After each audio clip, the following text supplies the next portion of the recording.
Thanks for coming and chatting with us today in our offices here in Durham. Yep, It's nice to excited. have local folks we can check in with once in a while too. But I just wanted to start with asking you to tell us a little bit about yourself, your name, what you're studying, and your general interest in your work. Yes, so I am Ariani Palerla, currently going to be a senior at University of North Carolina at Chapel Hill, and I'm studying neuroscience with minors in chemistry and creative writing. But my research is in BME, so it's a little bit of a different field, but I really enjoy it. I've been working with female and male contraception research for about 4 years now, and also HIV prevention research. So I work on drug delivery devices in Dr. Ben Habor's lab. Oh, wow, okay. And what prompted your interest in moving into the contraceptive space? So I originally started off doing like HIV prevention, and so it was more of like a drug delivery device. And then we kind of decided, you know, we're already delivering this drug for HIV, and let's also think about creating contraceptive options for these women, since this is something that is sexually transmitted, you know, so to just protect against both of those things. And so we went into the female contraceptive space that way. And so we started co-formulating female contraceptives with HIV preventative drugs.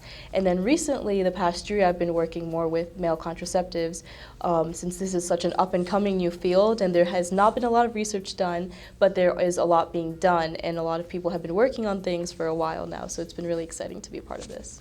Yeah, I have to say, I think a lot of people are working on the active ingredients for these contraceptive methods, but to take those ingredients, active ingredients is what they're called, and put them into a delivery system.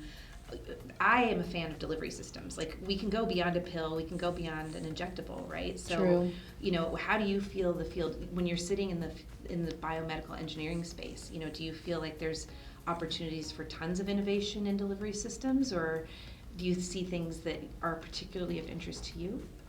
So what we've been doing so far has been really interesting to me, but I really do think if we're talking about male contraception in specific, I think, you know, we have already these pills, and we have implants, and we have you know, IUDs for women, and for males there's not that many options out there. And so I think any option that's up and coming and that is viable is promising, and it's something that we can focus on and be excited about. But I'm specifically working with injectable devices, which I think is really cool because it's just something you can go in, get that injection, and then you're you know, protected for a month or 2 months. And so more of like these kind of long-term options has been what I've been looking towards, which is kind of similar to those implants or those IUDs in women. But I think there's also pills. There's a new pill that just came out about a month or two ago, and that has been something I've been looking at as well because I think that's really cool. And so anything in the male contraceptive space, I think is something that we need to be focusing on and thinking about. Nice. And so would you like to talk a little bit about what you've been doing in collaboration with the Male Contraceptive Initiative? Yes, of course. So this past year, I've been doing research on ISFIs with MCI, and the ISFIs are in situ forming implants.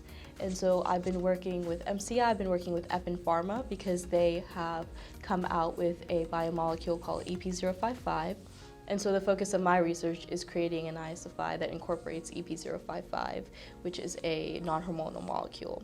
And so what we do in our lab is we take a biodegradable polymer, and we take a biocompatible solvent, and then we take that API, that active pharmaceutical ingredient you mentioned, which in this case we were using EP055, and we kind of co-formulate that all. And when it's co-formulated, it's kind of a viscous liquid. And so you would see it in lab in a vial, it's just viscousy, and it's just like a liquid that moves around. But when you inject it subcutaneously under your skin, it turns into like a really small solid depot. And then that just releases drug. And that releases drug for about over a month. So currently right now, our longest viable formulation that I worked on this past year was 35 days. And so hopefully we can keep doing that research and get that, get that number up a little bit. So then that way, when that goes further into clinical trials, into market, it's something that people, and specifically males, will be able to use for a long term. Are there a lot of opportunities for undergraduate research out there, or? I think there are some opportunities, and I think there's more opportunities than people know that are out there. You know, like this opportunity was something that Rahima had sent to me and asked me if I wanted to consider. And like I mentioned before, I hadn't really delved into the male contraceptive space before. I'd mainly been in female contraception. And so this was something that was definitely new for me. But once I started looking into it and researching it, I just realized like there's such a need for male contraception, and this is something that is so cool to be at the forefront of. And so it was really exciting for me to be able to do this research this past year with the support of MCI, with the support of EPIN, and just kind of be a part of this space. That's awesome. Okay. And so you're graduating next year. This is Yes. your senior year? You're getting My ready to senior start. year, yep. Congratulations. Thank And you. do you have any thoughts about what your future plans will be after graduation? So I'm currently going to be taking a gap year, and then I'm going to kind of be thinking about any further schooling, maybe grad school, maybe med school, but just kind of taking a gap year to kind of see what I'm interested in and see where to go. Good for you. Yep.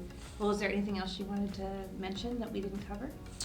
Not really. I'm just really excited to be here and talk with you guys. Likewise, and thank you so much. It's been great working with you, and we're really you. proud to have you in this first cohort of our undergraduate grant recipients. So Thank you.